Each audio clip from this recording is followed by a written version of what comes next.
नमस्कार। आप देख रहे हैं न्यूज़ एक्सप्रेस, जहां 20 मिनट में मिलती है बिहार से लेकर देश दुनिया की हर बड़ी खबर।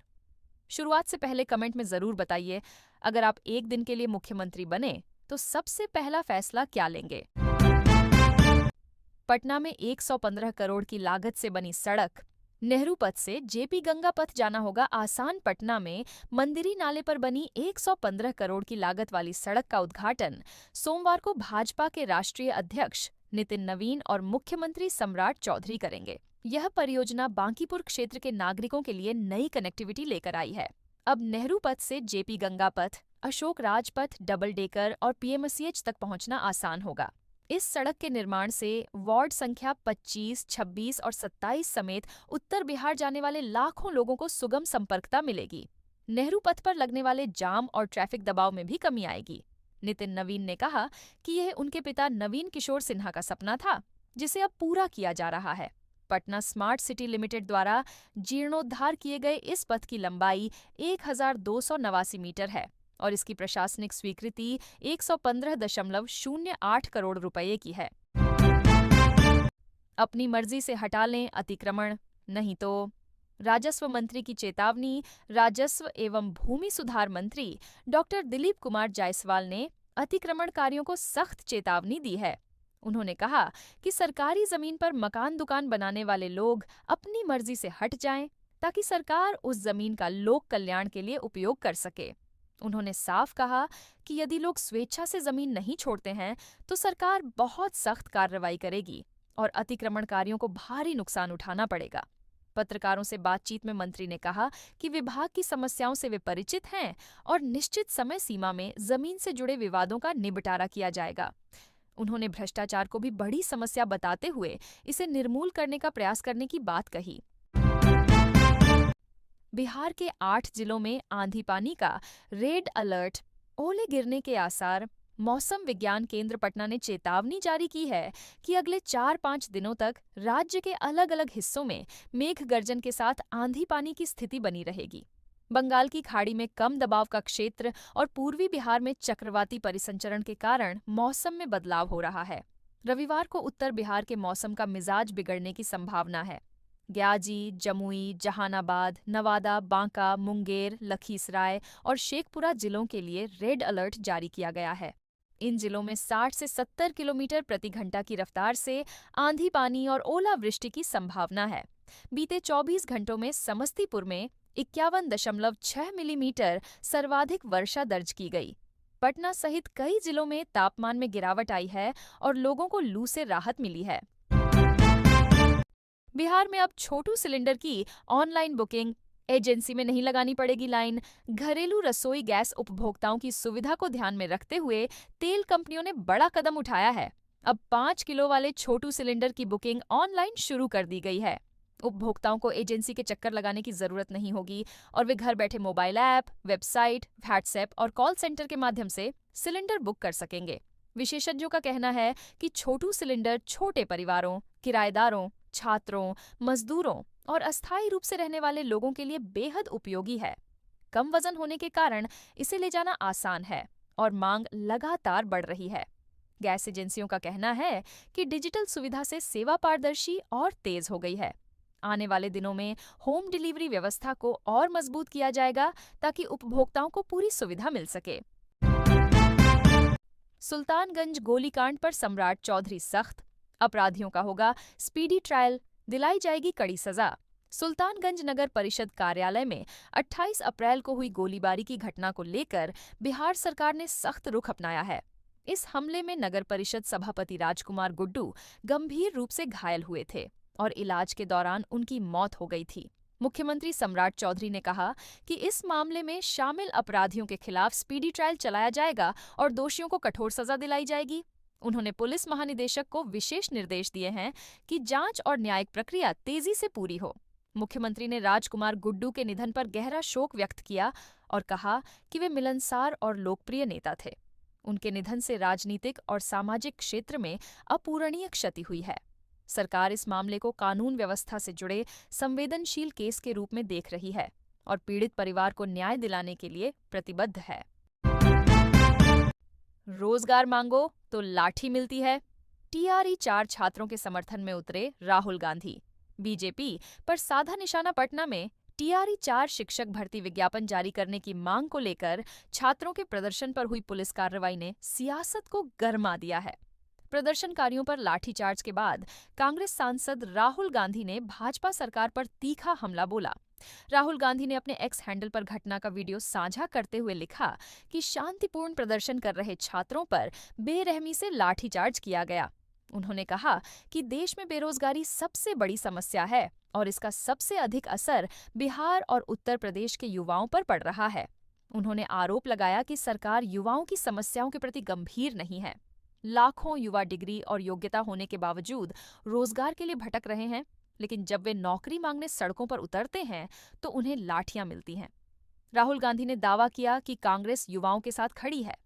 इस मामले में पुलिस ने छात्र नेता दिलीप कुमार समेत 4 लोगों को गिरफ्तार किया है और 5000 अज्ञात लोगों के खिलाफ प्राथमिकी दर्ज की गई है। कई छात्र घायल हुए हैं और घटना ने राज्य की राजनीति में नया विवाद खड़ा कर दिया है। बिहार में 6 साल में 5 उद्योग मंत्री 50 लाख करोड़ निवेश का लक्ष्य कितना चुनौतीपूर्ण? बिहार में औद्योगिक विकास की कहानी लगातार बदलते चेहरों के बीच उलझी रही है। पिछले 6 वर्षों में 5 अलग-अलग नेताओं ने उद्योग मंत्री का पद संभाला, लेकिन स्थायी और निरंतर नीति लागू करने की चुनौती बनी रही। 2021 में शाहनवाज हुसैन ने इथेनॉल सेक्टर पर जोर देते हुए नई नीतियां बनाई, लेकिन 2022 में सरकार बदलने के साथ ही उनका कार्यकाल समाप्त हो गया। इसके बाद राजद के समीर महासेठ आए, जिन्होंने IT सेक्टर में निवेशकों से संवाद किया।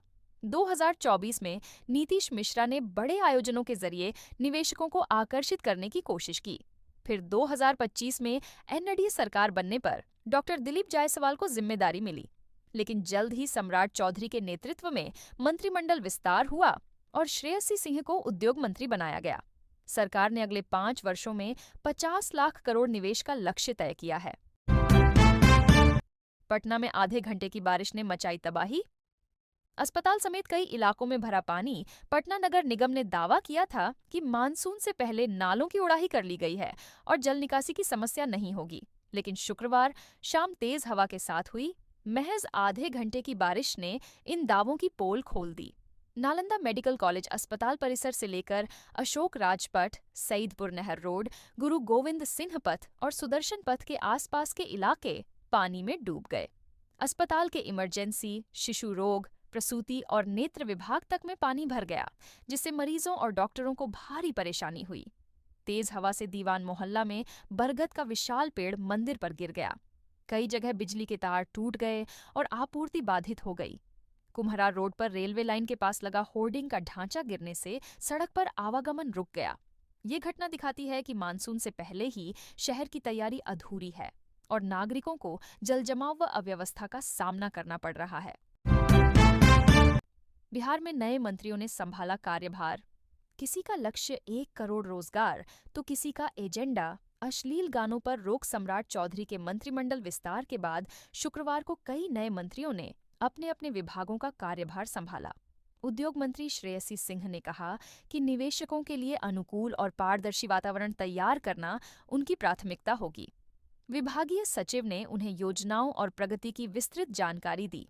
ऊर्जा मंत्री शैलेश कुमार उर्फ बुलो मंडल ने बिजली व्यवस्था को सुदृढ़ करने और उपभोक्ताओं की सुविधा को प्राथमिकता बताया। समाज कल्याण मंत्री डॉक्टर श्वेता गुप्ता ने कहा कि पात्र लाभुकों तक योजनाओं का लाभ पहुंचाना उनका लक्ष्य है।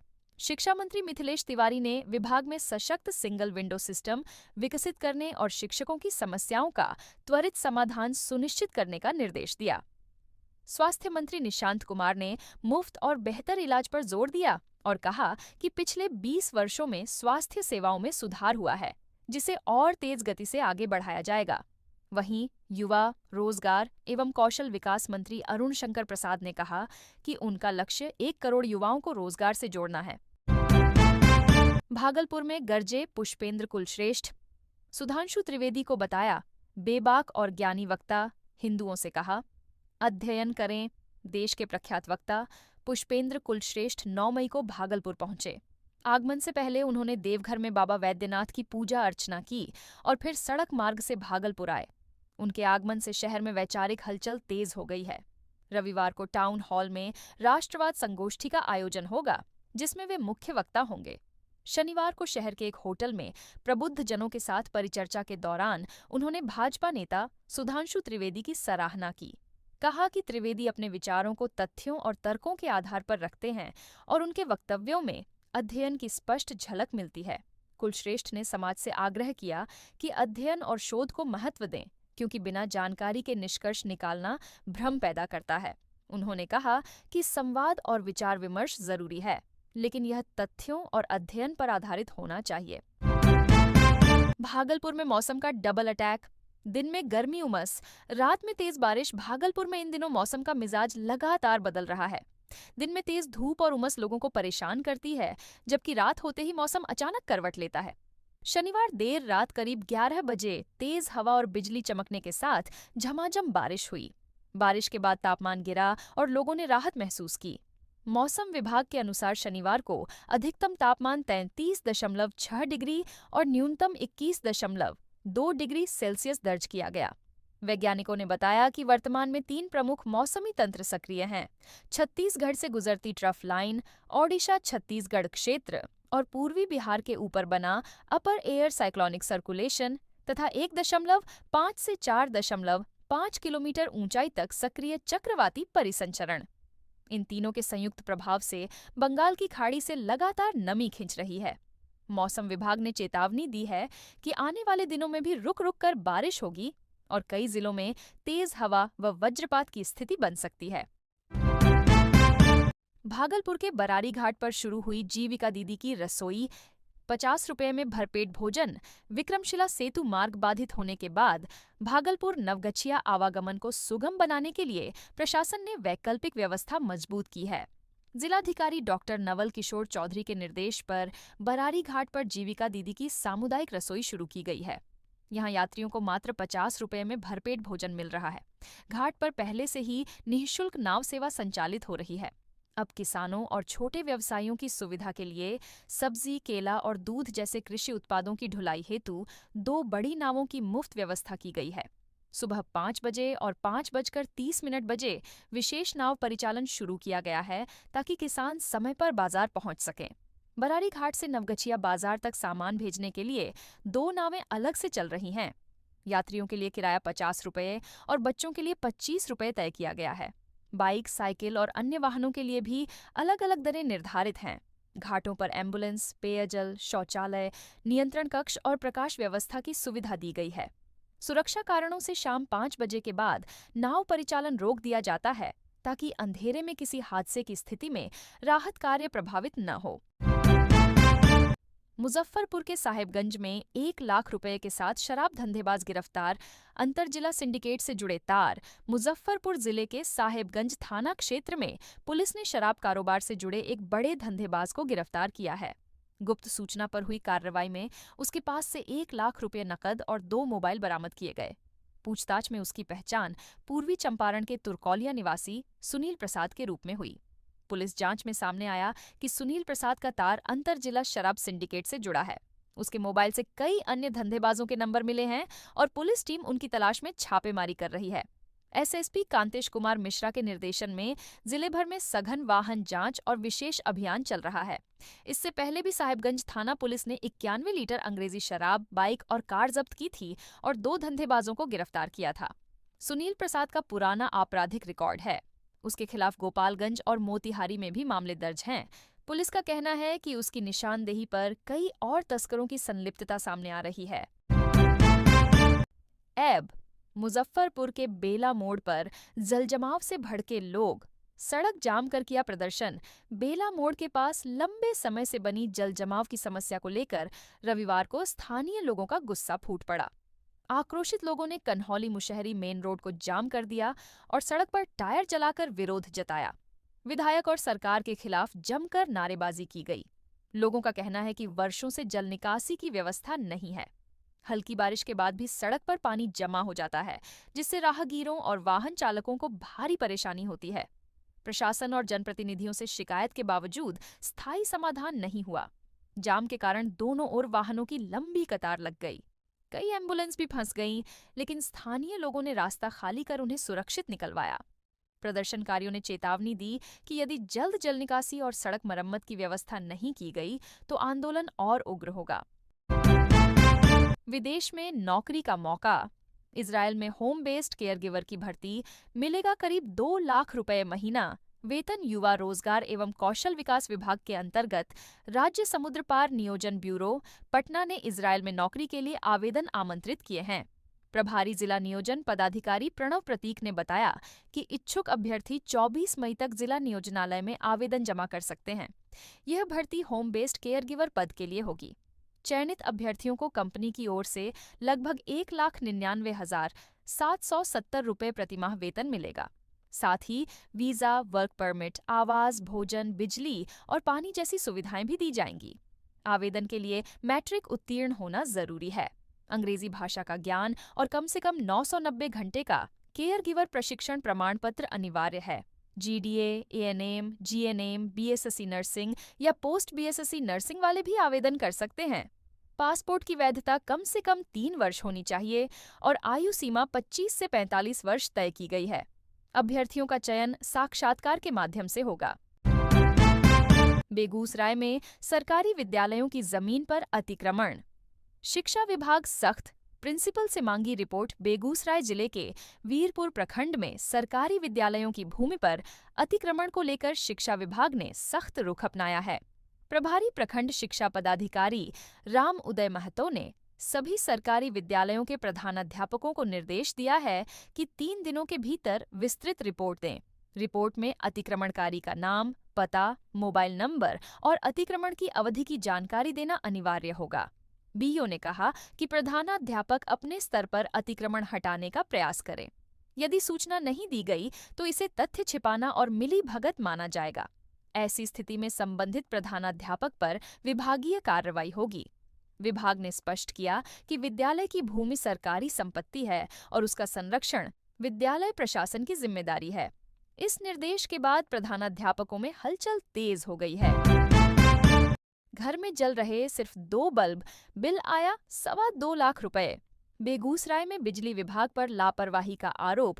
बेगूसराय जिले के छौड़ाही प्रखंड की सावंत पंचायत के मोइन टोला निवासी दीपक पासवान ने बिजली विभाग पर गंभीर लापरवाही का आरोप लगाया है। BPL परिवार से आने वाले दीपक का कहना है कि उनके घर में केवल 2 बल्ब जलते हैं, लेकिन विभाग ने उन्हें 2.25 लाख रुपए का बिल भेज दिया है। उन्होंने बताया कि अंतिम बार दिसंबर 2016 में 122 रुपए बिल जमा किया था।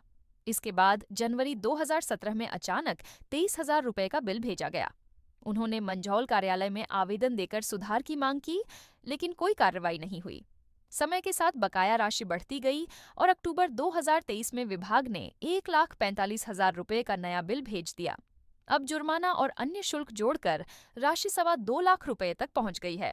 दीपक पासवान ने विभागीय अधिकारियों से जांच कर न्याय दिलाने की मांग की है। इस संबंध में बिजली विभाग के खोदावंतपुर प्रशाखा के JE से संपर्क करने की कोशिश की गई, लेकिन उन्होंने फोन रिसीव नहीं किया। भोजपुर में बारातियों से भरी स्कॉर्पियो पेड़ से टकराकर पलटी, 6 लोग घायल। 4 पटना रेफर। भोजपुर जिले के मुफस्सिल थाना क्षेत्र अंतर्गत आरा सिन्हा मार्ग पर शुक्रवार रात बड़ा हादसा हुआ। यादवपुर गांव स्थित बलवा इनार के पास बारातियों से भरी तेज रफ्तार स्कॉर्पियो अचानक अनियंत्रित होकर सड़क किनारे पेड़ से टकरा गई और करीब 15 फीट गहरे गड्ढे में पलट गई। हादसे में 6 बाराती गंभीर रूप से घायल हो गए। स्थानीय ग्रामीणों ने तत्परता दिखाते हुए सभी घायलों को वाहन से बाहर निकाला और इलाज के लिए आरा सदर अस्पताल पहुंचाया। चिकित्सकों ने प्राथमिक उपचार के बाद 4 लोगों की हालत गंभीर देखते हुए उन्हें पटना रेफर कर दिया, जबकि 2 का इलाज आरा में जारी है।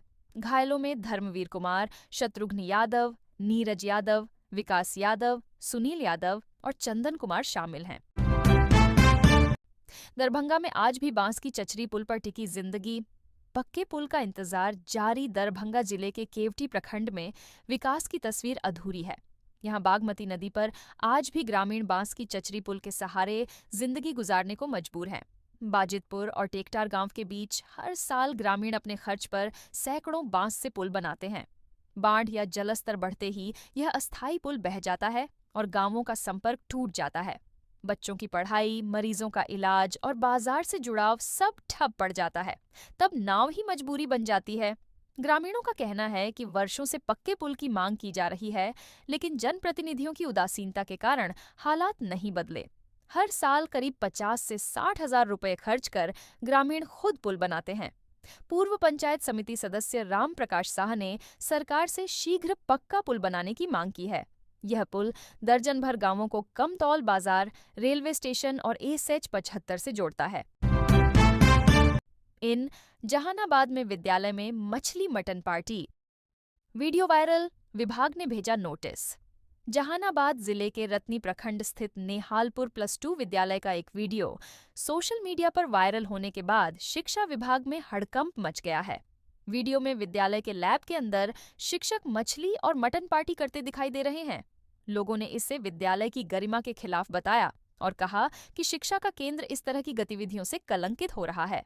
स्थानीय लोगों के अनुसार विद्यालय परिसर में पहले भी ऐसी चर्चाएं होती रही हैं।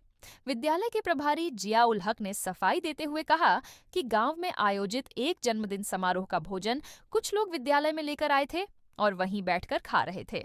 उन्होंने कहा कि मामले को बढ़ा चढ़ाकर पेश किया जा रहा है।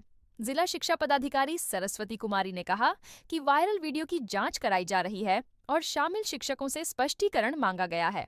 संतोषजनक जवाब नहीं मिलने पर विभागीय कार्रवाई होगी। अभिभावकों और स्थानीय लोगों ने दोषियों पर सख्त कार्रवाई की मांग की है। तकिया पर चादर देख पति समझता रहा, सो रही है पत्नी। कैमूर में नव विवाहिता प्रेमी संग फरार। कैमूर जिले में एक घटना ने सबको चौंका दिया। शादी के महज कुछ दिनों बाद ही नव विवाहिता अपने प्रेमी के साथ फरार हो गई। पति ने भभुआ थाना में प्राथमिकी दर्ज कराई है। उसने बताया कि 21 अप्रैल को सोनहन थाना क्षेत्र में उसकी शादी हुई थी। 22 अप्रैल को पत्नी को घर लाने के बाद से ही वह लगातार बीमारी का बहाना बनाती रही। कभी पेट दर्द तो कभी पथरी की शिकायत बताकर इलाज कराने की बात कहती थी। पति ने इलाज भी कराया, लेकिन 5 मई की रात उसने तकिए पर चादर ओढ़कर ऐसा दिखाया मानो वह सो रही हो और फिर अपने पूर्व प्रेमी के साथ फरार हो गई। जाते समय घर से आभूषण और 5,000 रुपये नकद भी ले गई। पुलिस ने आवेदन के आधार पर जांच शुरू कर दी है। इसी बीच नगर क्षेत्र में एक महिला अपने 2 छोटे बच्चों के साथ मायके से लापता हो गई। पिता ने प्राथमिकी दर्ज कराई है। महिला 6 मई को बाजार जाने की बात कहकर निकली थी और 3 वर्षीय पुत्री व 1 वर्षीय पुत्र को साथ ले गई थी। देर शाम तक घर नहीं लौटी और मोबाइल भी बंद मिला। काफी खोजबीन के बाद भी कोई सुराग नहीं मिला। पुलिस दोनों मामलों की जांच कर रही है। 30 जून तक बनवा लें फार्मर आईडी, नहीं तो पीएम किसान और फसल बीमा का लाभ हो सकता। बंद किसानों को सरकारी योजनाओं से जोड़ने के लिए फार्मर रजिस्ट्री अभियान फिर से मिशन मोड में चलाया जाएगा। जिलाधिकारी आनंद शर्मा ने अधिकारियों को निर्देश दिया है कि 12 मई से 30 जून तक अधिक से अधिक किसानों का फार्मर आईडी बनाया जाए। फार्मर आईडी नहीं बनने पर किसानों को प्रधानमंत्री किसान सम्मान निधि, फसल बीमा, किसान क्रेडिट कार्ड और अन्य योजनाओं का लाभ लेने में परेशानी हो सकती है। यह अभियान कृषि एवं किसान कल्याण मंत्रालय की एग्री स्टैक परियोजना के तहत चल रहा है, जिसका उद्देश्य किसानों का एकीकृत डिजिटल डेटाबेस तैयार करना है। जिलाधिकारी ने सभी अधिकारियों को सख्त निर्देश दिए हैं कि कोई भी पात्र किसान वंचित न रहे। लापरवाही करने वालों पर कार्रवाई होगी। अब तक जिले में 1.74 लाख किसानों का फार्मर आईडी तैयार हो चुका है। किसान कॉमन सर्विस सेंटर के माध्यम से स्वयं भी रजिस्ट्री करा सकते हैं। जिनके नाम से जमाबंदी उपलब्ध नहीं है, उन्हें पहले आवश्यक परिमार्जन कराने की सलाह दी गई है।